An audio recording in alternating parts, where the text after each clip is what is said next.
राष्ट्र सर्वप्रथम, राष्ट्र सर्वप्रथम, राष्ट्र सर्वप्रथम, राष्ट्र सर्वप्रथम। राष्ट्र सर्वप्रथम की बात ललित सुमन के साथ कार्यक्रम आपका स्वागत है। प्रधानमंत्री नरेंद्र मोदी ने सोमवार को इंडियन एक्सपो मार्ट में विश्व डेयरी शिखर सम्मेलन का उद्घाटन किया। इस दौरान पीएम मोदी ने कहा कि विश्व के अन्य विकसित देशों से अलग भारत में डेयरी सेक्टर की असली ताकत छोटे किसान है। आज भारत में डेयरी कोऑपरेटिव का एक ऐसा विशाल नेटवर्क है जिसकी मिसाल पूरी दुनिया में मिलना मुश्किल है।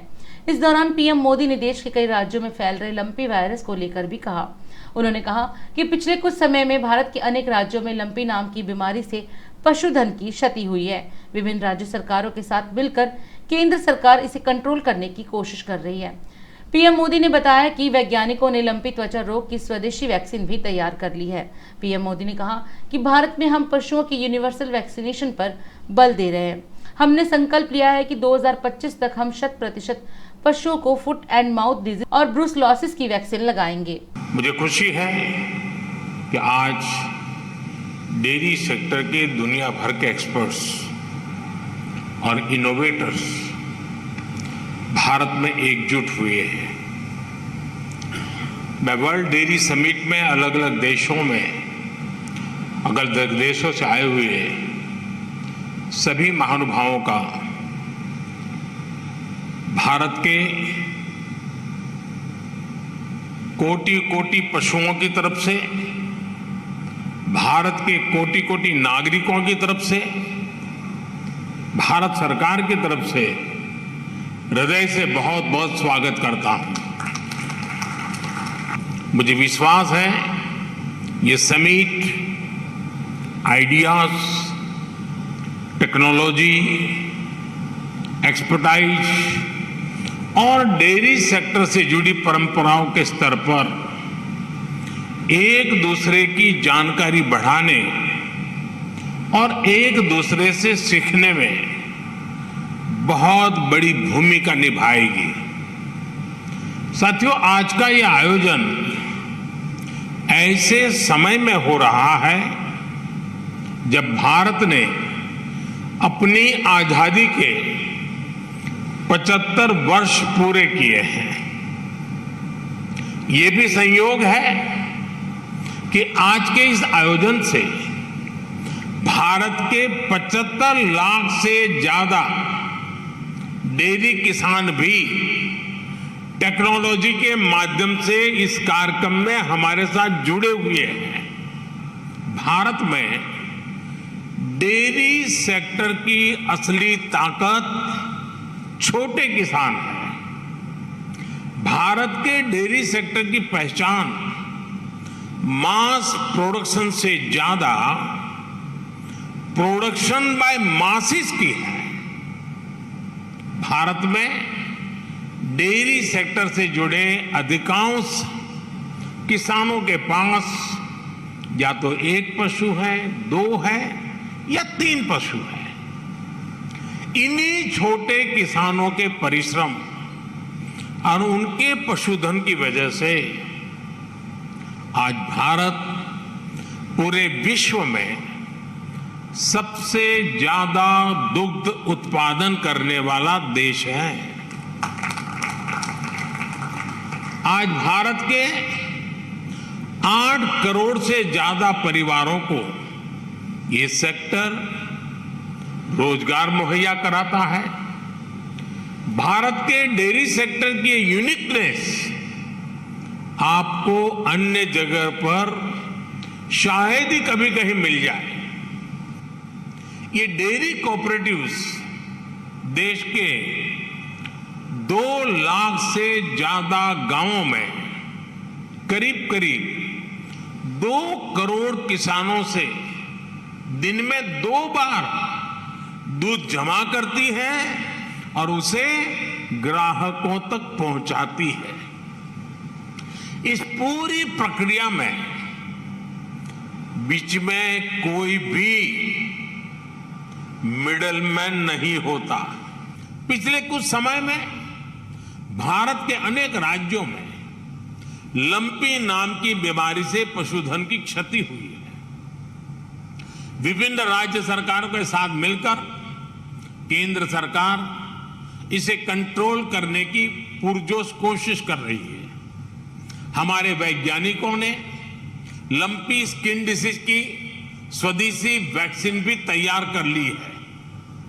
वैक्सीनेशन के अलावा जांच में तेजी लाकर पशुओं की आवाजाही पर नियंत्रण रखकर उस बीमारी को काबू करने की कोशिश की जा रही है। भारत को आप सबका स्वागत करने का मौका मिला, आप सबके साथ विचार विमर्श करने का अवसर मिला और यहां से जो मंथन से अमृत निकलेगा, इस हमारे अमृत काल में देश के ग्रामीण जीवन के अर्थतंत्र को विकसित करने में, देश के पशुधन के सामर्थ्य को और मजबूत बनाने में और देश के गरीब से गरीब के सशक्तिकरण में भी बहुत बड़ा योगदान देगा।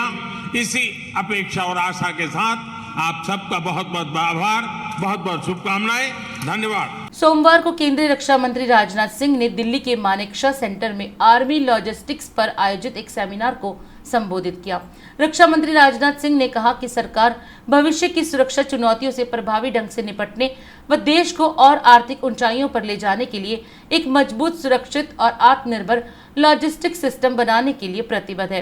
तीनों सेवाओं की जरूरतों को देखते हुए सरकार एक कॉमन लॉजिस्टिक नोड स्थापित करने पर भी ध्यान केंद्रित कर रही है, ताकि एक सेवा के संसाधनों को अन्य सेवा के लिए निर्बाध रूप से उपलब्ध कराया जा सके।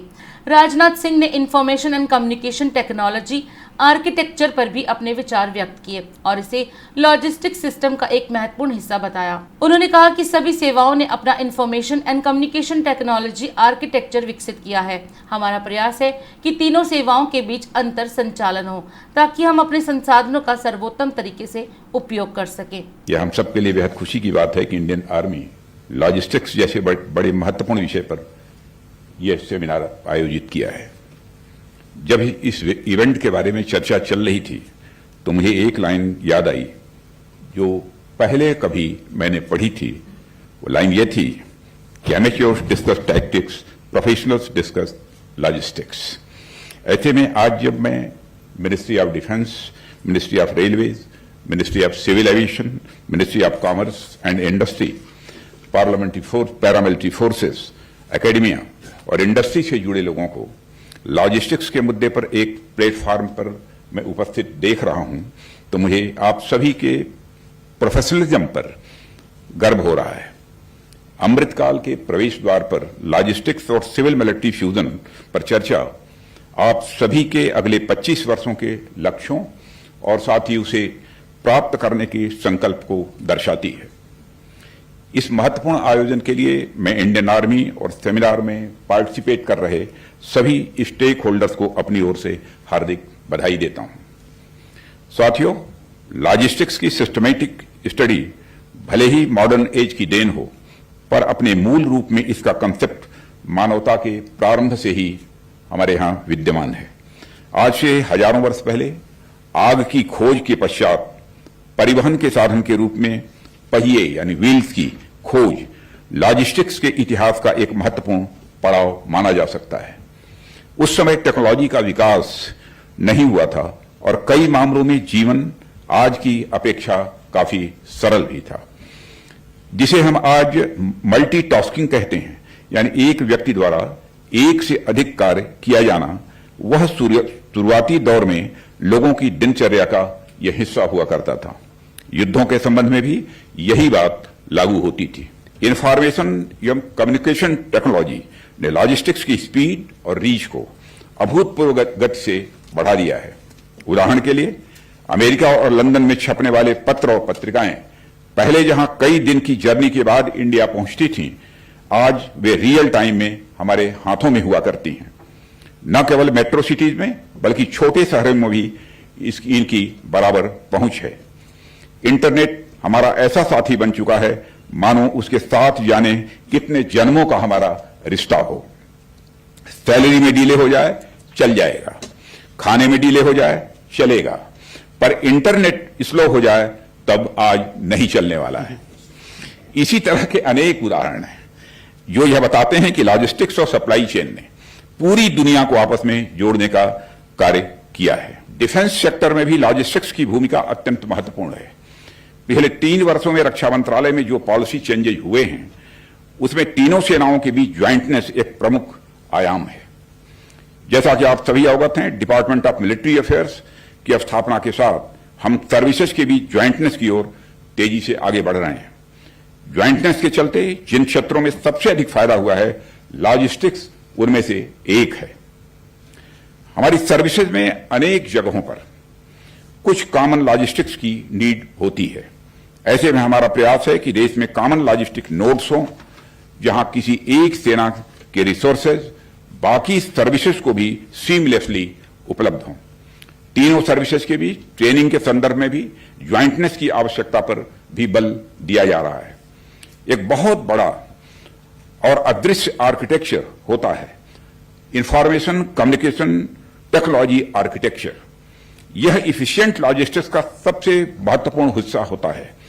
इसमें भी सभी सर्विसेज ने अपने आईसीटी आर्किटेक्चर डेवलप किए हुए हैं। हमारा प्रयास है कि इन तीनों सर्विसेज के बीच इंटर ऑपरेबिलिटी हो ताकि हम अपने रिसोर्सेज को सर्वोत्तम तरीके से इस्तेमाल कर सकें। सिविल डिफेंस पार्टनरशिप के द्वारा हम अपने लॉजिस्टिक्स में अनेक सुधार ला सकते हैं। हमारे सिविल पार्टनर्स और इंडस्ट्री के साथ कमिटमेंट और म्यूचुअल ट्रस्ट डेवलप करने के लिए रोबस्ट पॉलिसीज का बनना भी यह अत्यंत आवश्यक है। यह सभी हमारे कार्यों के बीच सामंजस्य को बढ़ावा देंगे। सिविल मिलिट्री कोऑर्डिनेशन के हाईएस्ट लेवल को तभी प्राप्त किया जा सकता है जब देश के सामने उत्पन्न सुरक्षा चुनौतियों से निपटने के लिए सभी स्टेक होल्डर्स एक साथ एक रोबस्ट फ्रेम के अंतर्गत आए। लॉजिस्टिक्स की आवश्यकता कंटिजेंसी से निपटने के समय सर्वाधिक परिलक्षित होती है और इस क्षेत्र में शुरुआत से ही बहुत कम ध्यान दिया गया था, पर हमारी सरकार ने आज की रिक्वायरमेंट्स को समझते हुए इस विषय पर भी नए सिरे से विचार किया है और आज disaster relief, humanitarian assistance, non combat evacuation, combat search and rescue, casualty evacuation और काउंटर इंसर्जेंसी से निपटने में हमारा रिस्पांस टाइम पहले के कंपैरिजन में काफी कम हुआ है। नेशनल बिल्डिंग के अलग अलग मिशन में हम एक नई ऊंचाई की ओर तेजी से आगे बढ़ रहे हैं। साथियों, लॉजिस्टिक्स के क्षेत्र में हमने काफी कुछ करने का प्रयास किया भी है, पर हमें अभी बहुत दूर तक जाना है, इसका भी हमें ध्यान रखना होगा। आप लोगों ने एक प्रॉवर्ब जरूर सुना होगा कि if you want to go fast go alone, if you want to go far go together. पर इससे आगे बढ़ते हुए हमें फास्ट भी चलना है और बहुत दूर भी जाना है। हमारा देश वर्तमान में जिस विशाल ट्रांसफॉर्मेशन का साक्षी बन रहा है उसमें सिविल मिलिट्री फ्यूजन बहुत कारगर सिद्ध होगा, ऐसा मेरा मानना है। आज का यह सेमिनार उस दिशा में आगे बढ़ने की ओर एक महत्वपूर्ण कदम है। मुझे आशा है कि भविष्य में भी आप इस तरह के इंटर सेक्टरल सेमिनार्स आयोजित करेंगे और नए विचारों और निष्कर्षों के साथ सामने आएंगे। इस अवसर पर अधिक कुछ न कहते हुए मैं इस सेमिनार के लिए अपनी शुभकामनाएं देता हूं और आप सभी के भविष्य में प्रयासों की सफलता की शुभकामनाएं देते हुए यहीं पर अपना निवेदन समाप्त करता हूं। और अधिक खबरों के लिए आप हमारे YouTube चैनल दैनिक इंडिया दर्पण को अभी सब्सक्राइब करें और नोटिफिकेशन के लिए बेल आइकन को प्रेस करना ना भूलें।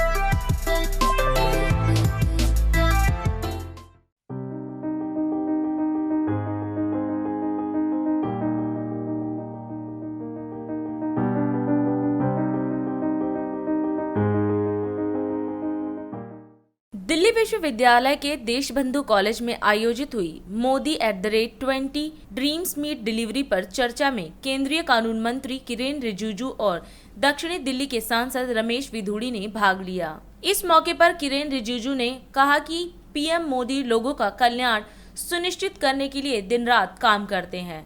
प्रधानमंत्री नरेंद्र मोदी देश में लाखों लोगों के विश्वास की कमान संभालते हैं, क्योंकि वह हमेशा जो कहते हैं उसे पूरा करने का प्रयास करते हैं। मोदी एट 20 जो किताब को जो लोग प्रमोट कर रहे हैं और इसको चर्चा को आगे ले जाने के लिए जितने भी लोग इन्वॉल्व हैं, और साथ साथ में मुझे बताया गया कि वर्चुअल मोड में काफ़ी लोग जुड़े हुए हैं, उन सबको भी मेरे ओर से नमस्कार। मेरे लिए कम शब्दों में इस चर्चा में भाग लेना या मेरा विचार रखना बड़ा मुश्किल है। अगर मुझे कहेंगे कि मोदी जी का हमारे आर्थिक व्यवस्था को ठीक करने के लिए क्या क्या किया है, तो भी लगभग दिन भर लग जाएंगे उसको बताने में और समझाने में। या मोदी जी का विदेश नीति के बारे में चर्चा करें तो भी हम कुछ हद तक हम उसको जस्टिफाई कर सकते हैं, और हमको कहेंगे मोदी जी ने इस देश का हेल्थ सेक्टर को आगे बढ़ाने के लिए, शिक्षा विभाग को आगे बढ़ने के लिए, या इस देश के खेल कूद को आगे बढ़ाने के लिए क्या क्या कदम उठाए हैं, तो चर्चा करने में बहुत आसान होगा। अगर मुझे कहेंगे कि स्पोर्ट्स और फिटनेस के लिए मोदी जी ने क्या क्या किया है, तो उसको मैं 1 घंटे में अगर कहूँ तो मैं अच्छा से बता सकता हूँ क्या क्या किया है। अब जो मोदी जी का मोदी एट 20 उनके गवर्नेंस में प्रखर रूप से जो काम किया है, वो 20 साल का जो जर्नी है उसको बहुत कम शब्दों में कहना, मैं अपने आप को मानता हूँ कि मैं तो अन्याय करूँगा। और ये भी मैं मानता हूँ कि मोदी जी के बारे में उसके जो governance as a chief minister और एज ए प्राइम मिनिस्टर जो काम किए हैं उसको जानना है। तो थोड़ा सा उससे पहले कि मुख्यमंत्री बनने से पहले उनका सोच क्या थी, कैसे काम करते थे, और किस तरीके से उन्होंने अपना जो राष्ट्र निर्माण में जुट गए हैं, किस तरीके से वो चले हैं, वो थोड़ा सा अगर आप देख लें तो ये किताब को पढ़ने में और समझने में और भी आसान होगा।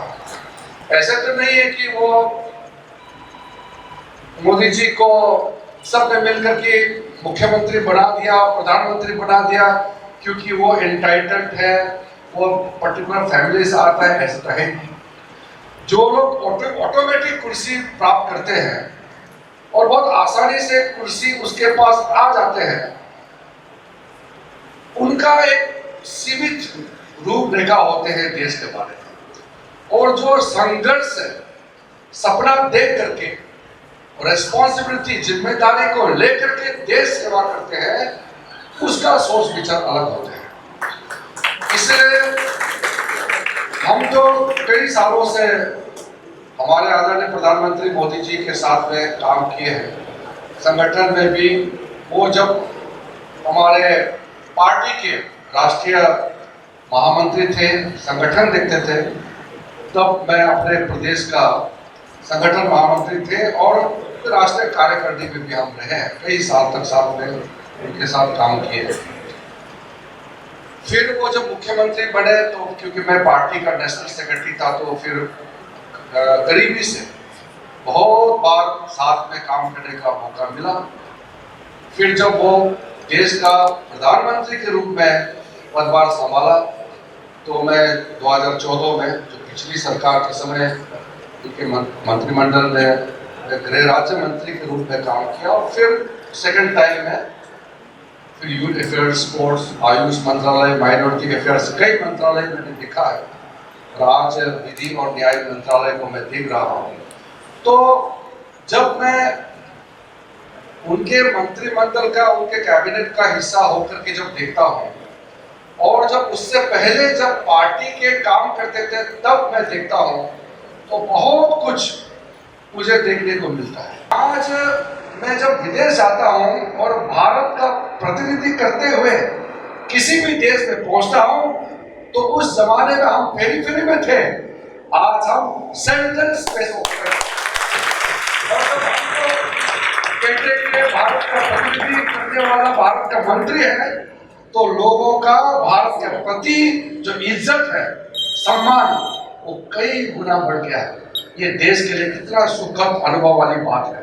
मैं आखिर में एक ही बात को मैं कहूँगा कि मैं नॉर्थ ईस्ट आता हूँ, और नॉर्थ ईस्ट में लोग जब दिल्ली को देखते हैं या दिल्ली के बारे में बात करते हैं तो सोचते थे कि दिल्ली बहुत दूर है। देखिए, डिस्टेंस, ज्योग्राफिकल डिस्टेंस आज के जमाने में कोई मायने नहीं होते हैं। दूरी या नजदीकी ये विचार से और मन से होता है। मोदी जी ने नॉर्थ ईस्ट और दिल्ली का दूरी को बिल्कुल खत्म कर दिया है।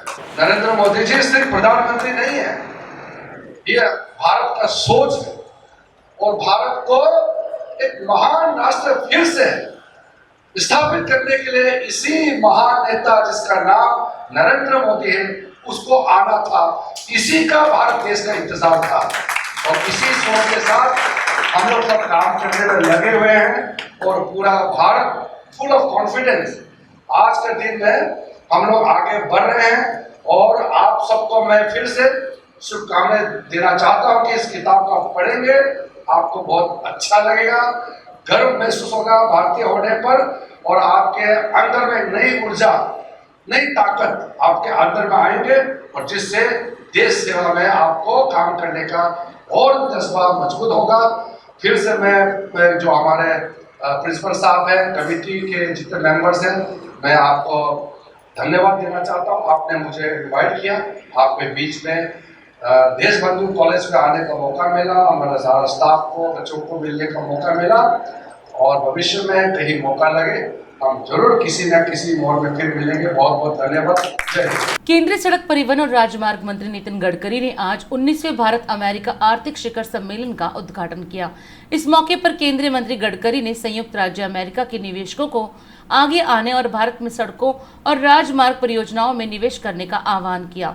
नितिन गडकरी ने भी अमेरिका और भारत की साझेदारी को स्वाभाविक बताया और कहा कि उन्हें आपसी विकास के लिए योगदान देना होगा।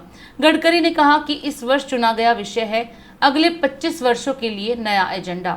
नितिन गडकरी ने कहा कि भारत अमेरिका संबंधों को मजबूत करने के लिए एक रोड मैप तैयार करना होगा। भारतीय अर्थव्यवस्था के विकास में सड़क अवसंरचना एक महत्वपूर्ण भूमिका निभाती है।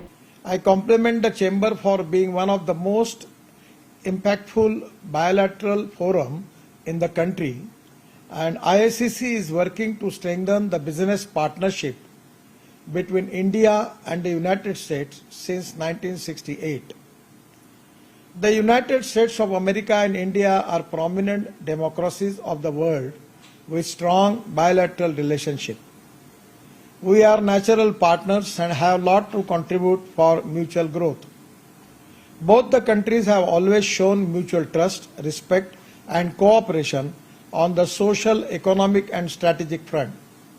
The theme you have chosen this year, the new agenda for next 25 years, will set the roadmap for strengthening our relationship. Our emphasis has been on creating a sustainable business ecosystem with an inclusive growth model. I understand the summit is going to discuss a number of subjects in the next 2 days, inviting policymakers, experts, and industry stakeholders. I am sure there would be informed discussion on infrastructure, roads, and highways, and related matters.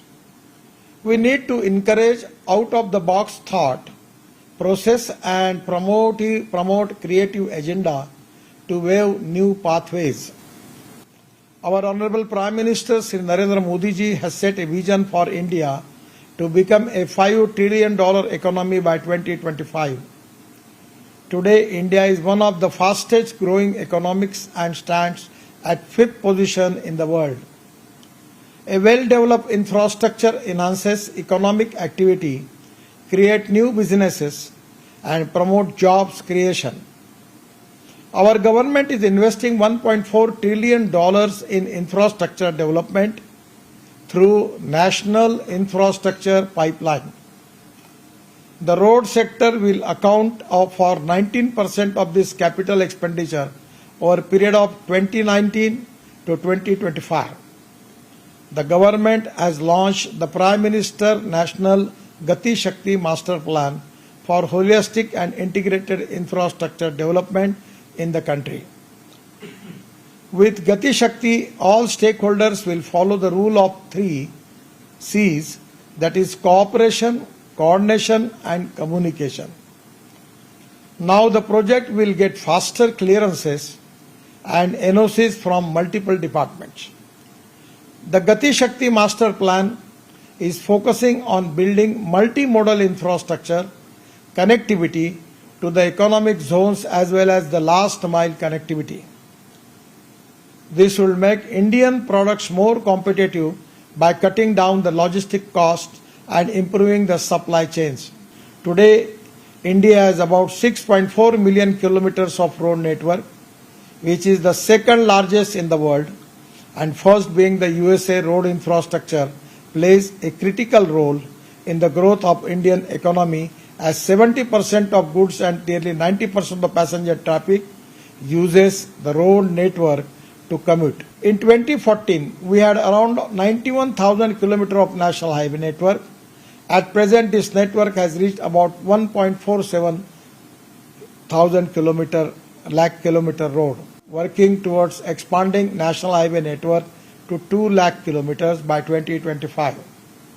The Bharatmala Phase 1 aims to create a road network of 35,000 kilometers with a capital cost of rupees 10.4 lakh crores, that is about $125 billion across the country through projects such as economic corridors, expressways, national corridors and feeder routes. Our government is promoting usage of alternative materials, new technology and best construction practices. Both countries have a huge pool of young and talented engineers working on most advanced technologies. I sincerely hope that the associations like you provide the best platform to engineering and businesses committees from the USA and India to come together and explore opportunities of joint ventures to realize the benefit of advanced technology in the areas of construction, alternative fuel and agriculture practices. The Chamber should take a lead and identity areas where our talented human resources can contribute to design best financial instruments to enable investment in Indian infrastructure space. We have well-developed framework for public-private partnership, PPP, in the highway sector. The Asian Development Bank has ranked India as the first spot in PPP operational maturity and also designated India as a developed market for PPPs. The all project documentation, contractual decisions and approvals are now being done through the digital portal. I sincerely hope more and more investors from the US will come forward and invest in roads and highway projects in India. We want to develop public transport system on electricity, the trolley bus, and particularly the mono railway and different type of mass rapid transport on electricity. These are technologies are available in USA. My suggestion to the chamber member that by taking all this new technology to India, there is a huge potential. I am really happy that I got opportunity to interact with you. I am giving my all best wishes to you. Thank you very much. Namaskar. और अधिक खबरों के लिए आप हमारे YouTube channel दैनिक India दर्पण को अभी सब्सक्राइब करें और नोटिफिकेशन के लिए बेल आइकन को प्रेस करना ना भूलें। गुजरात में आगामी चुनाव को लेकर आम आदमी पार्टी काफी सक्रिय नजर आ रही है। गुजरात पहुंचे आम आदमी पार्टी के राष्ट्रीय संयोजक व दिल्ली के मुख्यमंत्री अरविंद केजरीवाल ने सोमवार को गुजरात के ऑटो चालकों की एक टाउन हॉल बैठक को संबोधित किया। इस दौरान मुख्यमंत्री अरविंद केजरीवाल ने भाजपा पर विधायकों की खरीद फरोख्त का आरोप लगाते हुए कहा कि दिल्ली में ऑटो ड्राइवर हमारी चुनावी जीत के लिए एक बड़े श्रेय के पात्र हैं। वे मुझे प्यार करते हैं। ऐसा ही हाल पंजाब में भी है। मैं आप लोगों से गुजरात में भी हमारे काम के बारे में संदेश फैलाने का आग्रह करता हूं, जैसा कि उन्होंने राष्ट्रीय राजधानी में किया था। मुख्यमंत्री केजरीवाल ने कहा कि हमने दिल्ली और पंजाब में कई मुफ्त योजनाएं चलाई हैं, जो कि इस महंगाई के दौर में लोगों के लिए काफी लाभदायक साबित हो रही हैं। पर भाजपा शासित केंद्र सरकार इसे फ्री में रेवड़ी बांटना कहते हैं। क्या आपको यह मुफ्त की रेवड़ी चाहिए या नहीं? क्या मुफ्त बिजली, मुफ्त शिक्षा, मुफ्त इलाज मिलने से आपको राहत मिलेगी या नहीं? मैं आपसे पूछना चाहता हूं, 27 साल से गुजरात में भाजपा का शासन है। कभी एक बार भी भाजपा के किसी मुख्यमंत्री या मंत्री ने आपके साथ ऐसे आमने सामने बैठ के बातचीत की? कभी आपको इज्जत दी? कभी सम्मान दिया?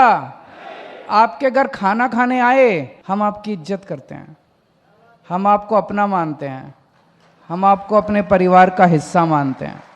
ऑटो वाले हमें प्यार करते हैं इसलिए नहीं कि मेरी कोई शक्ल अच्छी है या देखने में सुंदर हूं, हम आपका ख्याल रखते हैं।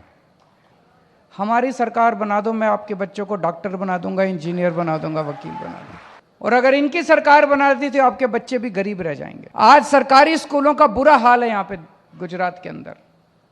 मनीष सिसोदिया जी आए थे, वो भी गए थे कई सरकारी स्कूलों में, मैंने भी देखा है सरकारी स्कूलों का हाल।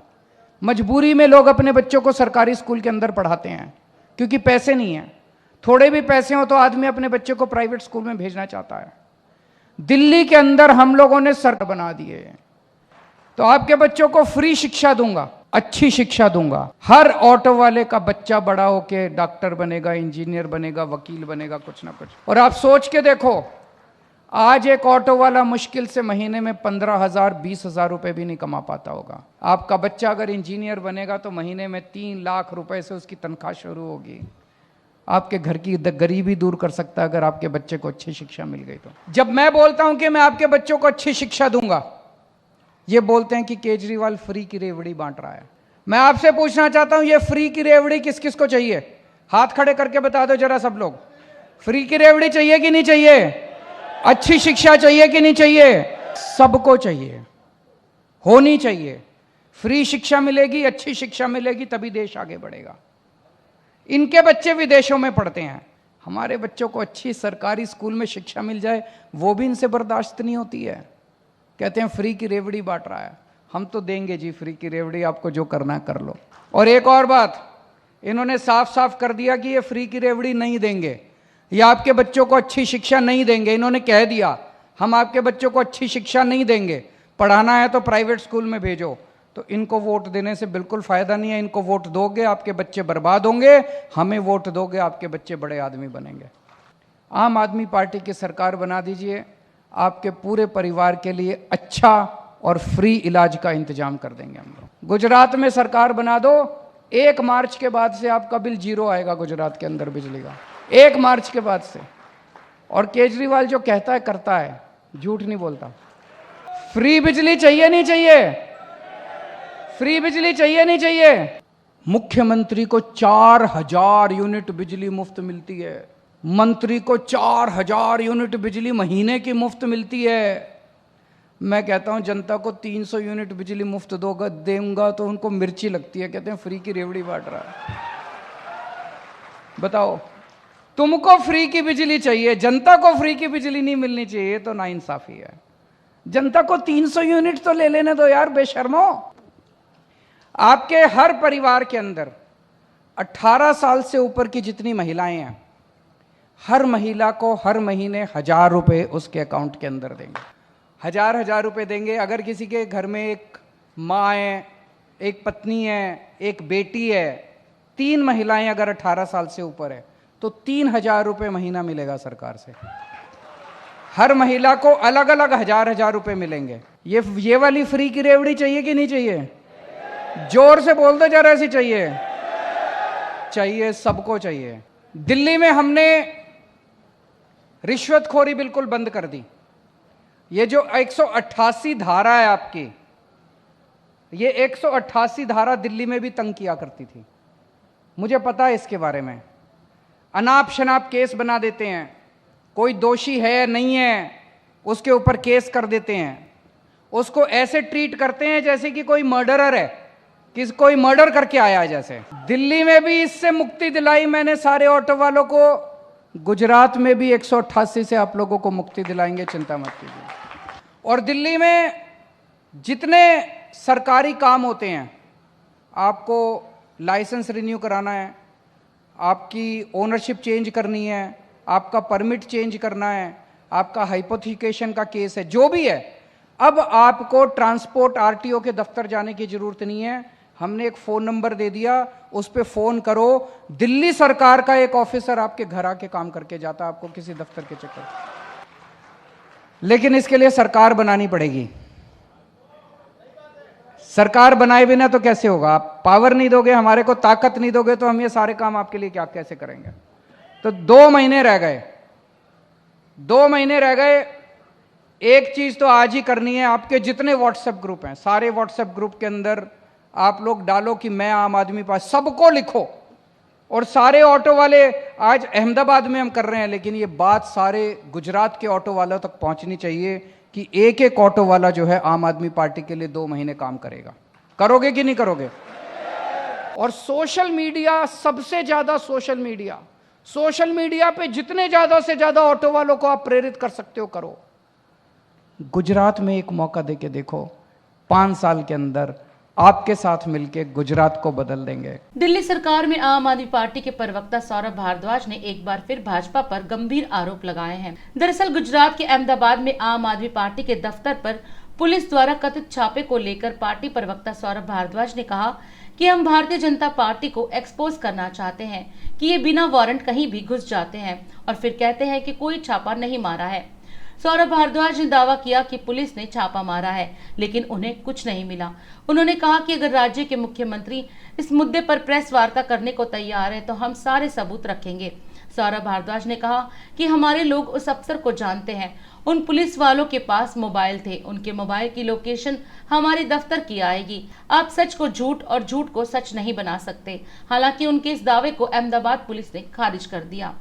कल दिल्ली के मुख्यमंत्री और आम आदमी पार्टी के संयोजक अरविंद केजरीवाल जी गुजरात के अहमदाबाद पहुंचे और जब वो वहां पे पहुंचे तो अहमदाबाद के आम आदमी पार्टी के ऑफिस पर गुजरात पुलिस ने एक छापा मारा, एक रेड मारी।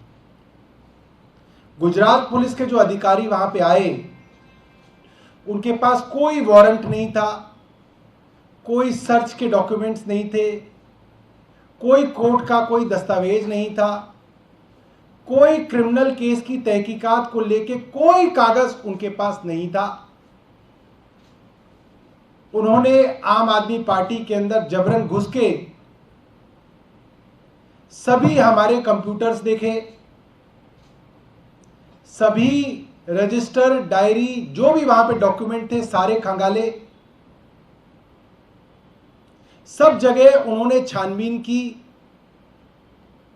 कागजों को उलट पुलट किया, बोरियां ढूंढी, लोगों से पूछताछ की, तुम कहां रहते हो, तुम कहां से आए हो। और 2 घंटे तक ये रेड चली जिसमें कुछ भी गुजरात पुलिस को नहीं मिला। ये बात सब जानते हैं कि पिछले कुछ दिनों से आम आदमी पार्टी का ग्राफ गुजरात में तेजी से बढ़ रहा है।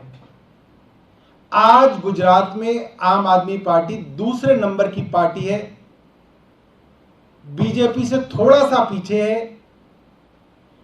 कांग्रेस कहीं नहीं है गुजरात के अंदर, इस रेस में समाप्त हो चुकी है।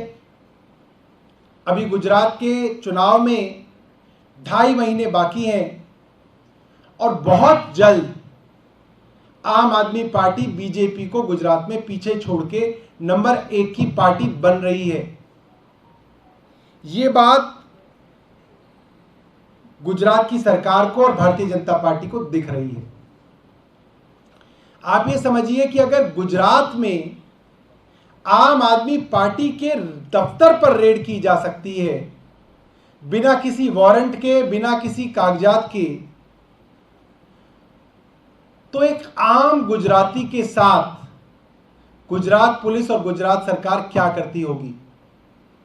किस डर और दहशत के माहौल में हमारे आम गुजराती भाई गुजरात में रहते होंगे? किस तरीके का गुंडाराज गुजरात के अंदर इस वक्त गुजरात पुलिस का चल रहा होगा? आप इसके बारे में खुद अंदाजा लगा सकते हैं।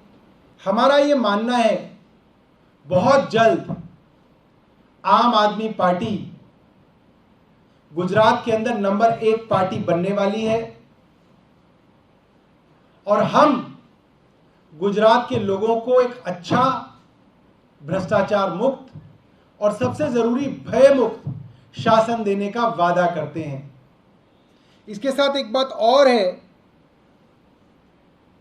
कि जिस तरीके से इस छापे को डाला गया और जिस तरीके से अहमदाबाद पुलिस ने, अभी मैं देख रहा था ट्विटर पे, अपने ऑफिशियल हैंडल से कहा कि हमने इस तरीके की कोई रेड नहीं मारी, इससे एक बात साफ हो जाती है कि भारतीय जनता पार्टी पूरी तरीके से बौखलाई हुई है।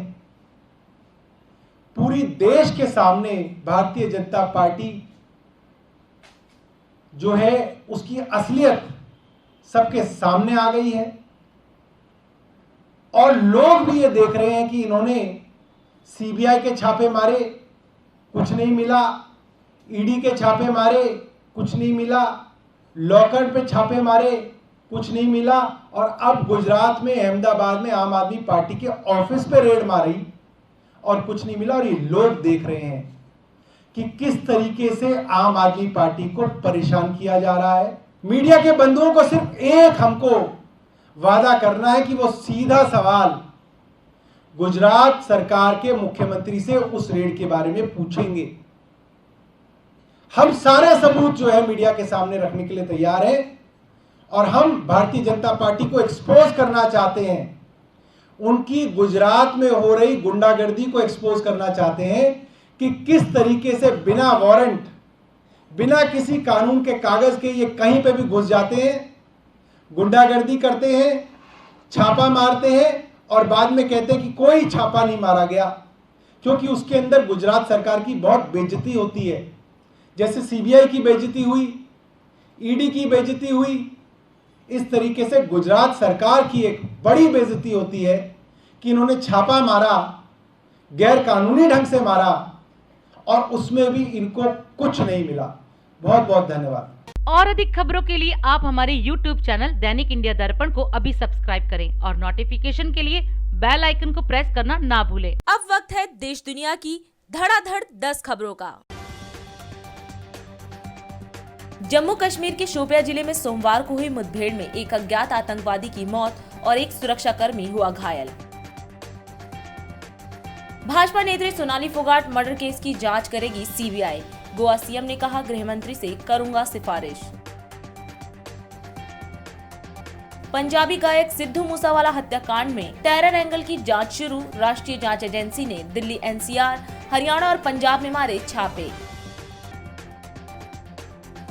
शंकराचार्य स्वामी स्वरूपानंद जी को वैदिक मंत्रोच्चार और धार्मिक रीति रिवाजों से दी गई समाधि। अंतिम विदाई पर शंकराचार्य स्वामी को श्रद्धालुओं ने किया नमन। राजस्थान के मुख्यमंत्री अशोक गहलोत ने भाजपा पर साधा निशाना। कहा, राजस्थान में दोबारा कांग्रेस की सरकार बनेगी और इससे घबरा गई है भाजपा। बेंगलुरु की सड़कों पर जाम में फंसा डॉक्टर, 3 किलोमीटर लंबी दौड़ लगाकर बचाई मरीज की जान। Video viral. केंद्रीय मंत्री गिरिराज सिंह ने राहुल गांधी पर कसा तंज। बोले, 7 जन्म लेंगे तब भी आरएसएस की बराबरी नहीं कर पाएंगे राहुल गांधी। भारतीय नौसेना के बेड़े में शामिल हुआ एक और युद्धपोत। मिसाइलों से लैस किया जाएगा युद्धपोत ब्रह्मोस बराक।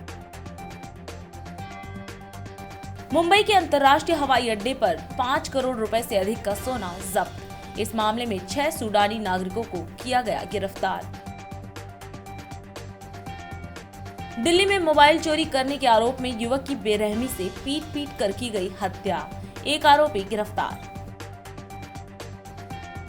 राष्ट्र सर्वप्रथम की बात ललित सुमन के साथ कार्यक्रम में हम आज आपसे विदा लेते हैं। राष्ट्र सर्वप्रथम, वंदे मातरम, जाग उठा है भारत। राष्ट्र सर्वप्रथम।